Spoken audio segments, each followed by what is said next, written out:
오늘 본문은 너무나 우리가 잘 알고 있는 오병이어의 기적과 예수 그리스도께서 물 위를 걸으신 사건을 다루고 있는 그런 본문이죠. 우리 두 가지가 다른 것처럼 보여도 하나로 묶어서 한 단위로 살펴볼 수 있는 그런 말씀입니다. 5천 명을 먹이신 사건, 떡을 떼신 사건, 그리고 바다 위를 걸으신 사건, 이 두 가지를 결론 내리면서 오병이어의 기적을 언급하고 있죠. 그렇죠?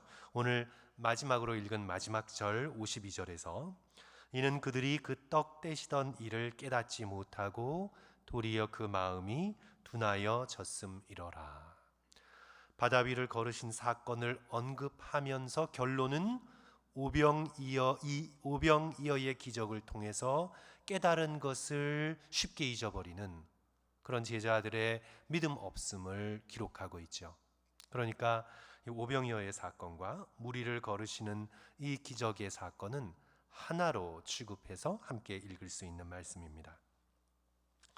자, 우리 대비가 있습니다. 서로 좀 이렇게 대비되는 게 있어요. 자, 오병이어는 낮에 이루어졌나요? 밤에 이루어졌나요? 낮에 이루어졌고요. 자, 무리를 걸으신 사건은 낮에 이루어졌나요? 밤에 이루어졌나요? 밤에 이루어졌습니다. 자, 오병이어의 기적은 육지에서 이루어졌죠. 그렇죠? 그런데 예수님께서 호수 위를 바다 위를 걸으신 사건은 당연히 바다에서 호수에서 이루어졌습니다.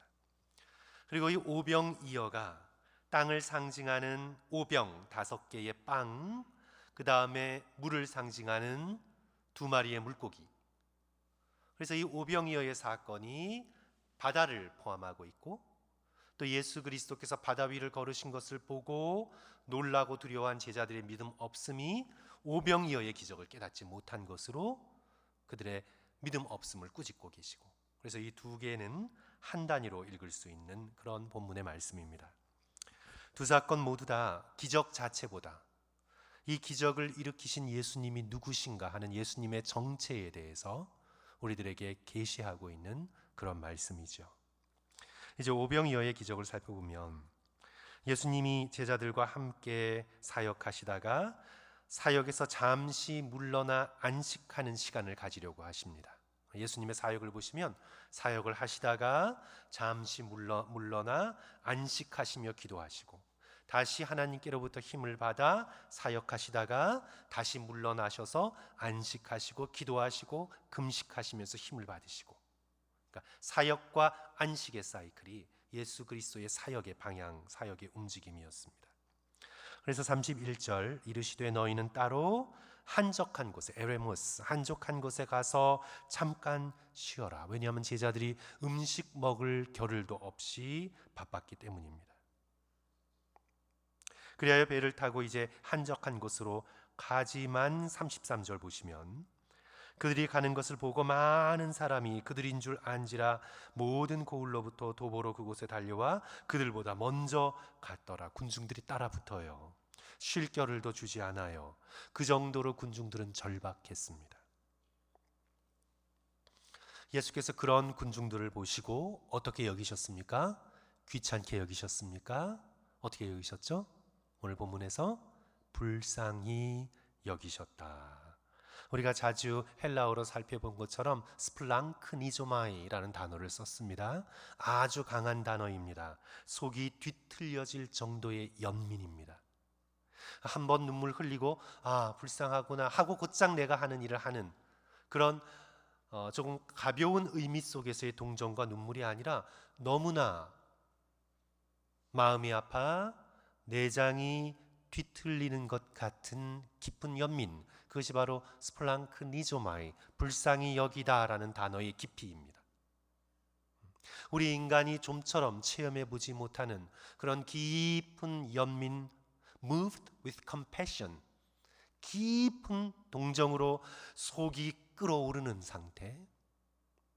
우리 인간이 인생을 살면서 몇 번 경험해 보지 못하는 그런 깊은 동정과 연민, 예수 그리스도께서 무리들을 보시고 군중들을 보시고 그런 연민의 마음을 품으셨습니다.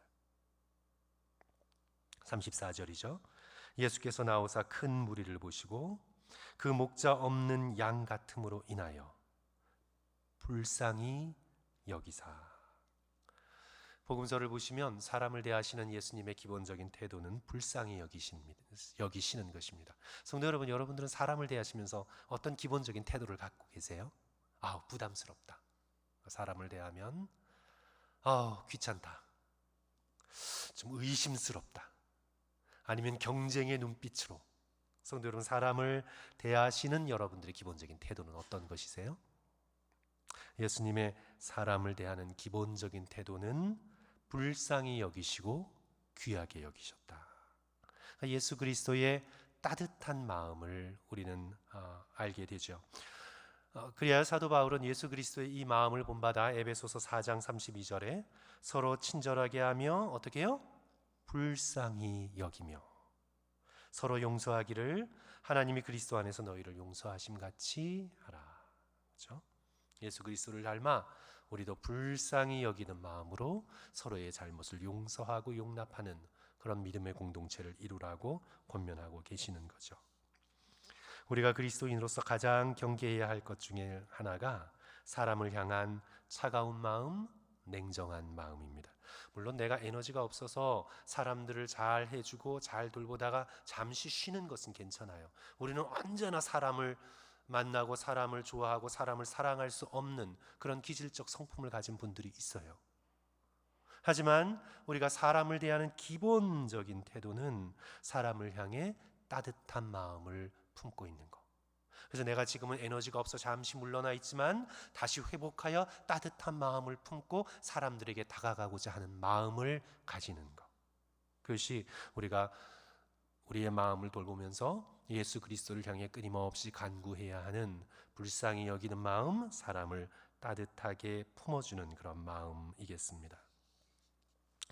우리 영어 표현 중에 as cool as a cucumber라는 그런 표현이 있어요. 고등학교 때 수고로 많이 외웠던 표현이에요. 그러니까 직접 번역을 하자면 as cool as a cucumber니까 뭐예요? 오이처럼 차갑다, 냉정하다 그런 말이에요. 긍정적으로 쓰이면 침착한 상태, 어떤 일이 벌어져도 아주 쿨하게 침착하게 대처할 수 있는 그런 성품의 소유자를 묘사할 때 긍정적으로 쓰이기도 하지만 또한 부정적으로 쓰이면 냉정한 마음, 차가운 마음. 근데 성도 여러분, 왜 오이를 표현으로 했을까요? 오이가 사실상 겉의 표면보다 속이 화씨로 약 10도 정도 낮다고 해요. 그러니까 겉보다 속이 차가운 거죠. 그래서 그렇게 비유를 한 거예요. 속이 차다. 그런데 이제 신비한 것은 오이를 가지에서 땄을 때 그런 거고, 오이가 가지에 붙어 있을 때는 사실 겉의 온도나 속의 온도가 같다라고 해요. 그것은 오늘 우리가 조금 생각해 볼 때 우리가 나름대로 적용해 볼 수 있겠죠. 우리가 포도나무 대신 예수 그리스도께 접붙여 있으면 우리의 속은 어떻게 돼요? 예수 그리스도께서 주시는 사랑과 은혜로 인해서 속이 차지 않는데, 우리가 그 가지에서 떨어져 나가 있으면 이제 오이처럼 우리의 겉보다 속 사람은 한 10도 정도 냉정한 거예요. 그렇죠? 그래서 우리가 마음이 차갑다는 것은 우리가 예수 그리스도에게 접붙여 있지 않다는 경고의 사인일 수도 있습니다. 우리는 예수 그리스도께서 사람을 불쌍히 여기시고 사람을 귀하게 여기셨음을 깨달으면서 예수 그리스도와 깊이 있는 교제, 참된 교제를 나눠 가시면서 우리의 마음도 점점 따뜻해지는 저와 여러분 되시기를 주님의 이름으로 간절히 축원합니다. 성도 여러분, 이런 종교인을 경계하세요. 계속해서 말씀은 보고 계속해서 하나님과 가까워지고 모든 율법과 법적인 것을 잘 지키는 것 같은데 그 사람의 마음이 사람을 향해 차갑다면 어쩌면 그 사람의 경건은 위선일 수도 있어요. 그래서 오늘 우리가 함께 경고해야 될 것은 내 마음이 차가워지지 않기를 위해서 주님께 기도할 수 있는 저와 여러분이 되어야 되겠습니다. 예수 그리스도께서는 목자의 마음을 가지셨습니다. 방황하는 양떼들을 불쌍히 여기셨습니다. 그들이 목자 없는 양 같은 그런 모습을 보시고 예수께서 불쌍히 여기셨는데, 이는 구약에 나와요. 우리 열왕기상 22장 17절 보시면, 슬라이드 참조해 보셔도 돼요. 선지자 미가야가 환상을 보게 되는데, 이제 북이스라엘 왕 아합에게 그가 본 환상을 말해요. 그가 이르되 내가 보니 온 이스라엘이 목자 없는 양같이 산에 흩어졌는데. 보통 양은 백성이고 목자는 왕을 상징해요. 그런데 왜 이스라엘에게 목자가 없나요? 목자가 있긴 있죠. 그 왕이 북이스라엘 미가야의 시대에는 아합 왕이었어요. 이세벨이었어요. 이들은 목자가 아니에요. 목자의 탈을 쓴 늑대예요. 이스라엘을 돌보는 것이 아니라 착취하고 괴롭히고 자신의 이득만 생각하는 악한 왕이에요. 그래서 하나님이 보시기에 이스라엘 백성은 목자가 없는 것처럼 보였어요. 하나님께서 이를 불쌍히 여기시고 선지자 에스겔을 통해 에스겔 34장 23절 보시면, 타락한 유다의 지도자들을 다 패하고 하나님께서 한 목자를 세우시겠다고 약속하시는데, 우리 슬라이드 보시면서 한 목소리로 읽겠습니다. 내가 한 목자를, 시작. 내가 한 목자를 그들 위에 세워 먹이게 하리니 그는 내 종 다윗이라. 그가 그를 먹이고 그들의 목자가 되리라. 오병이어로 굶주린 백성을 먹이시느니 예수 그리스도께서 다윗의 후손으로서 방황하는 양떼들의 참된 목자가 되시겠다는 예언의 말씀이죠. 오늘 본문에서 말씀드렸듯이 기적이 초점이 아니에요. 와, 오병이어를 통해 많은 사람이 먹었구나 하는 기적이 초점이 아니라 그들을 먹이시는 예수님은 누구신가? 이것이 말씀의 초점이에요. 그러면 성도 여러분, 예수님이 누구십니까? 굶주린 양떼를 먹이는 예수 그리스도께서는 선한 목자시다. 먹이시되 단지 빵으로 생선으로 먹이신 분이 아니라 불쌍히 여기는 마음을 품으시고 양떼를 사랑하시는 마음을 가지시고, 예수 그리스도께서는 단지 빵과 물고기가 아니라 당신의 살과 피로 먹이시는 선한 목자시다. 요한복음 10장 11절, 나는 선한 목자라. 선한 목자는 양들을 위하여 목숨을 버리거니와. 오늘 보면 바로 앞에 지난주에 살펴보았듯이 헤롯 안티파스를 생각해 보십시오. 그가 베푼 식탁을 생각해 보세요. 백성들은 목자 없는 양같이 빈들에서 굶주리며 방황하는데 자기의 생일날이라고 귀족들을 초청하여 큰 잔치를 베풀고 술에 취하여 향연을 베풉니다. 결국 식탁에 내온 식사가 무엇이었습니까? 뭐였죠, 성도 여러분? 세례 요한의 머리였습니다. 의롭고 거룩한 선지자의 머리를 쟁반에 담아 소반에 담아 내왔습니다. 자신의 정치적 이익과 자신의 체면을 위해 그냥 의로운 사람 하나쯤은 죽일 수 있는 그런 무리들과 함께 즐기는 축제요 향연이었죠. 그러나 예수 그리스도께서는 빈들에서 방황하고 있는 양떼들을 향해 보리떡과 물고기로 먹이실 뿐만 아니라 사실은 당신의 살과 피로 먹이시는 것입니다. 이제 오병이어를 받으시고 성도 여러분 41절을 한번 보세요. 자, 이 41절에서 예수님의 액션, 예수님의 움직이심을 한번 보세요. 자, 예수께서 떡 5개와 물고기 2마리를 가지사 하늘을 우러러 축사하시고 떡을 떼어 제자들에게 주어 사람들에게 나누어 주게 하시고. 액션을 보십시오. 예수님께서 가지사 taking, 그렇죠? 그리고 예수님께서 축사하사 blessing, 예수님께서 그것을 떼어 breaking, 그리고 어떻게 해요? giving, 나누어 주셨어요. 자, 이것은 정확하게 성만찬의 성례전의 사제들의 액션입니다. 떡을 taking, blessing, 축복하고, 떼어 breaking, giving, 나눠주는 것. 예수 그리스도께서 십자가에 달리시기 전 제자들과 함께 마가의 다락방에서 행하셨던 성만찬, 예수 그리스도의 살과 피를 나누어 주시는 것을 상징하고 있는 것이에요. 그 당시 무리들은 깨닫지 못했지만 빈들에서 굶주리는 자들의 굶주림은 사실상 영적인 굶주림이고, 그것은 순간적인 보리떡과 물고기로 채워질 수 있는 것이 아니라 예수 그리스도의 살과 피로서만 참된 만족을 얻을 수 있는 바로 그런 배고픔과 굶주림과 목마름이었어요. 예수 그리스도께서는 빈들에서 5천 명과 함께 당신의 살과 피를 나누어 주시면서 성례전을 행하고 계시는 거죠. 이 기적을 통해 예수 그리스도를 우리에게 보여주시는데, 그것은 무엇입니까? 예수 그리스도께서는 백성들을 불쌍히 여기시는 마음을 가지고 당신의 살과 피를 기꺼이 내어주시는 선한 목자시다. 그것이 바로 오병이어의 사건이 우리에게 증거하고 있는 예수 그리스도의 모습이죠. 이제 이어서 바다 위를 걸으시는 사건을 봅니다. 우리 45절 보시면 같이 읽을까요, 성도 여러분? 예수께서 시작. 예수께서 즉시 제자들을 재촉하사 자기가 무리를 보내는 동안에 배 타고 앞서 건너편 벳세다로 가게 하시고. 예수 그리스도께서 왜 그렇게 재촉하셨을까요? 제자들에게. 아마도 예수 그리스도께서는 사람들에게 영광을 얻는 것을 극도로 꺼리셨기 때문인 것으로 보입니다. 특별히 이 놀라운 기적을 행하셨잖아요. 배고픔을 기적으로 채워주셨습니다.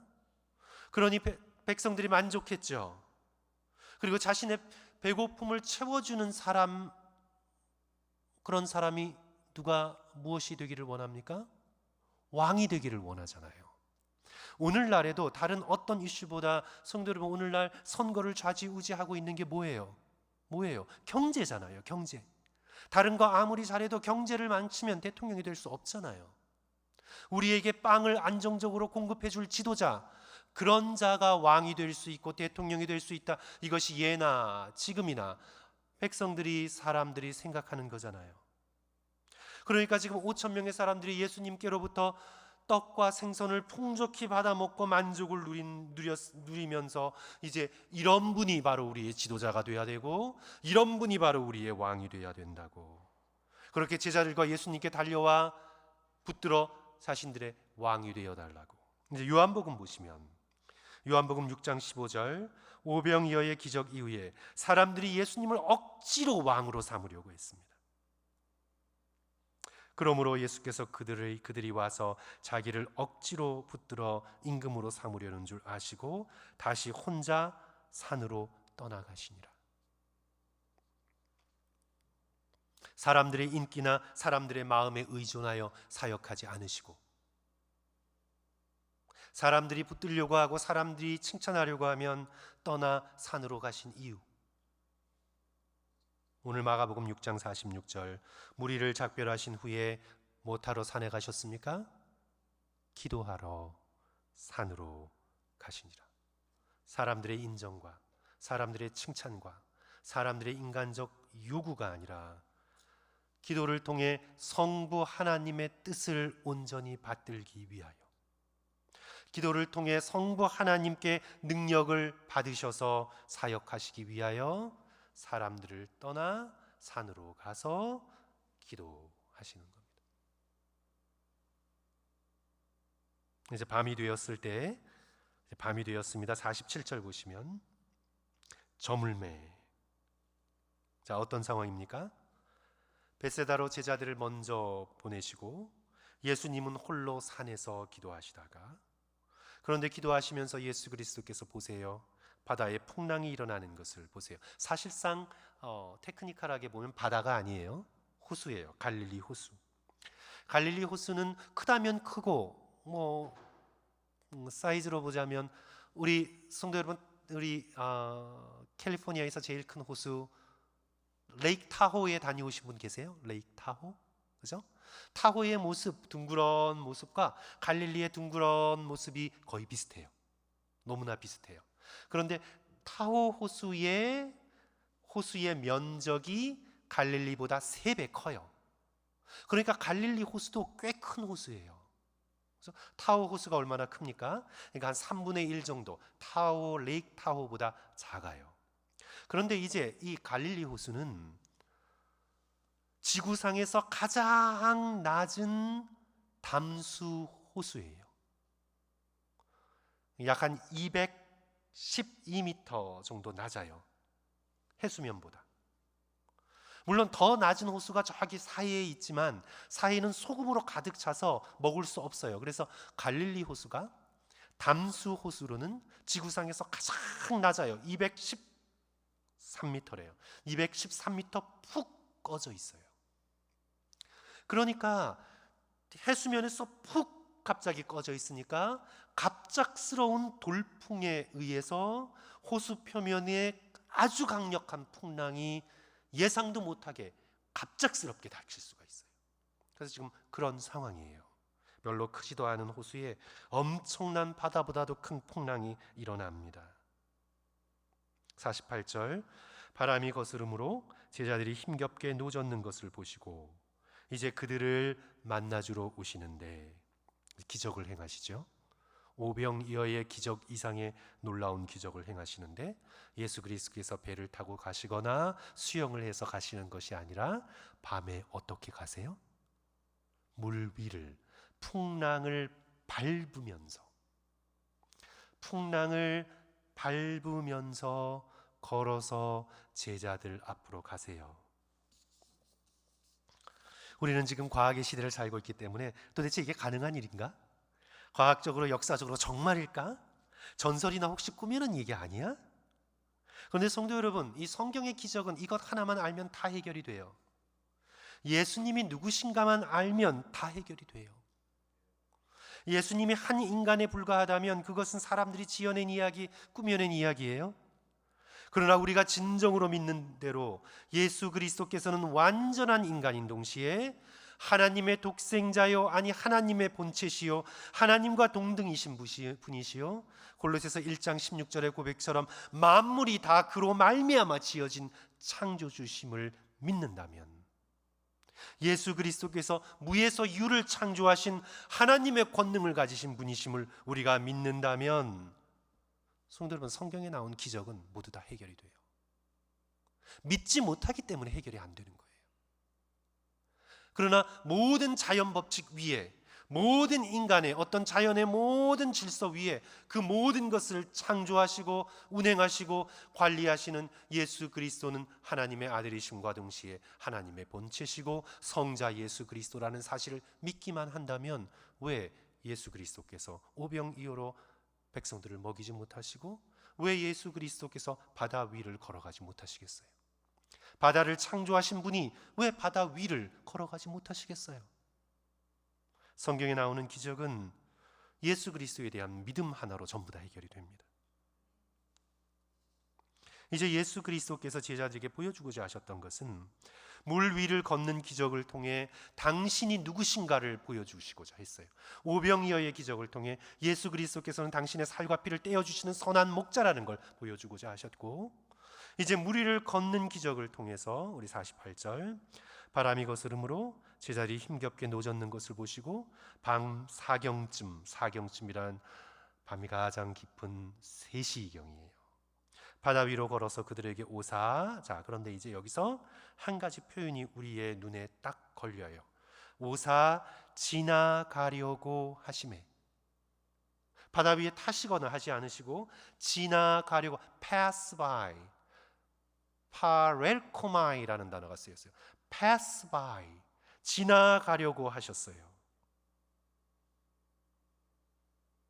그들에게 오사 지나가려고 하심에. 왜 지나가려고 하셨을까? 그냥 무심하셔서 아유 그냥 지나가야지 하는 그런 지나가심이 아니라 그들에게 뭔가를 보여주기 위해 디스플레이, 당신 자신을 보여주시기 위해 마치 모델이 지나가는 것처럼, 왕이 행진하여 지나가는 것처럼 나는 왕이다 라는 왕의 위엄과 왕의 권위를 행진하면서 지나가면서 보여주는 것처럼 예수 그리스도께서는 바다의 파도를 꾹꾹 밟으시면서 제자들 앞에서 파렐코마이, 지나가려고 하셨어요. 이제 우리는 21세기에 살고 있는 한국 사람이기 때문에 이 표현을 들을 때 즉각 떠오르지 못하는데 1세기, 2세기를 살았던 유대인들, 구약의 성경에 익숙한 유대인들은 이 표현을 읽으면 결코 지나칠 수 없는 것이 출애굽기 34장이에요.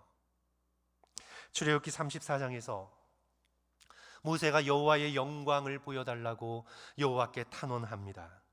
그러나 하나님 여호와 하나님께서는 인간으로서 내 얼굴을 보고 살 자가 없느니라 말씀하신 후에 그래도 모세가 탄원을 하니까 모세를 바위 틈에 숨게 하시고 하나님께서 지나가시며 그 영광을 선포하실 때 손으로 그를 덮어 모세가 하나님의 지나가시는 등자락만 볼 수 있도록 하셨어요. 그때 바로 여호와께서 지나가시면서 출애굽기 34장 5절 6절 여호와께서 구름 가운데 강림하사 그와 함께 거기 서서 여호와의 이름을 선포하실새 6절 여호와께서 그 앞으로 지나가시며 pass by. 예수께서 지나가신 것은 당신 자신이 어떤 분이신가를 보여주시기 위해 지나가신 것입니다. 모세에게 하신 것처럼 와 나는 무리를 걷는 능력이 있는 자다라는 것뿐만이 아니라 49절 제자들이 놀라 유령인가 할 때에 50절 이제 예수 그리스도께서 말씀을 하시는데 뭐라고 말씀하십니까? 예수 그리스도의 말씀 안심하라 놀라지 말라 내니 이제 이게 굉장히 중요한 표현이에요. 내니 두려워하지 말라 안심하라 영어로는 it is I라고 했는데요 그냥 현대적으로만 번역한 거예요. 헬라어로는 에고 에이미가 쓰였는데 영어로 it is I가 아니라 I am 이라는 표현이에요. 나다. 그래서 한국말이 훨씬 더 좋아요. 나다. I am. 그러니 두려워하지 말라. 여기서 에고 에이미 I am 나다라는 이런 표현을 들으면 1세기, 2세기 유대인들은 또 지나칠 수 없는 게 있어요. 그것은 바로 출애굽기 3장이에요. 출애굽기 3장에서 하나님께서 긴 침묵을 깨시고 이스라엘 백성을 애굽의 종된 땅에서 구원해내시기 위하여 모세를 가시떨기나무 불꽃 가운데 부르실 때에 모세가 기이한 광경을 보고 다가갔을 때 모세의 이름을 부르시며 더 다가오지 말라고 하시며 내가 서 있는 곳은 거룩한 땅이라 하나님께서 여호와께서 이제 이스라엘 백성을 구원할 계획을 말씀하시며 사명을 맡겨주실 때 모세가 묻지요. 백성들이 어떤 신이 보냈다고 물을 때에 당신의 이름을 무엇이라고 하리이까? 이름을 알려주셔야 백성들에게 바로 이런 분이 나를 부르셔서 너희를 구원하실 것이다 라고 말하지요 하고 이름을 요청할 때 하나님께서 여호와 하나님께서 당신의 이름을 알려주시는데 영어로 I am who I am 우리말로 그냥 스스로 있는 자라 번역을 했는데 비동사를 그대로 해석해서 번역을 한 거죠. 그래서 하나님께서 모세를 통해 이름을 알려주신 이름이 영어로 I am who I am 줄여서 여호와 하나님의 이름이 I am 에고 에이미. 그래서 지금 여기서 예수 그리스도께서 모세 앞에서 영광을 선포하시며 지나가시는 그 사건을 바다를 밟으시며 그 사건을 보여주시면서 두려워하는 제자들에게 안심하라 뭐라고요? I am 나다. 너희 유대인들이 모든 믿음의 백성들이 그토록 기다려왔던 여호와 하나님과 동등이신 I am 에고 에이미 나다. 내가 바로 너희들이 찾고 있는 하나님이다.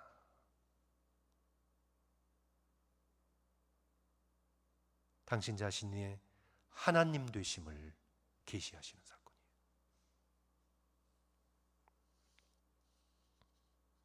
그러기에 제자들에게 이렇게 요구하고 계시는 것입니다. 안심하라 두려워하지 말라. 온 청지의 창조자 세상의 주관자 되시는 하나님께서 구체적인 삶의 현장 가운데 들어오셔서 우리의 배고픔을 아시고 우리를 먹이시는 분, 인생의 파도에서 고생하며 누워졌는 것을 보시고 한밤중에 우리를 찾아와 주시는 분, 그런 깊은 한밤중에 당신 자신이 누구이신지, 온 세상을 지으신 창조주 하나님이시고 지금 너희가 겪고 있는 인생의 이런 고난의 파도를 밟으며 다스릴 수 있는 창조주 I am 나다. 그러므로 두려워 말고 안심하라. 우리에게 요청하시는 거죠. 그러므로 사랑하는 성도 여러분, 하나님께서, 이 창조주 되시는 하나님께서 예수 그리스도 안에서 우리와 영원히 함께 하시겠다는 이 놀라운 약속을 붙드시고 절대로 두려워하지 말고 모든 일에 안심하실 수 있는 저와 여러분 되시기를 주님의 이름으로 간절히 축원합니다. 그러므로 성도 여러분, 오늘 우리와 함께 하시는 예수님이 누구신지를 좀 더 아시게 되었나요? 인생을 살아가시면서 두려워하지 마시기를, 담대하시기를, 우리에게 먹을 것을 주시고 당신의 살과 피로 우리를 채워주시는 주님을 의지하시면서 하루하루 인생의 바다를 두려움 없이 예수 그리스도와 함께 믿음으로 걸어가시기를 주님의 이름으로 간절히 축원합니다.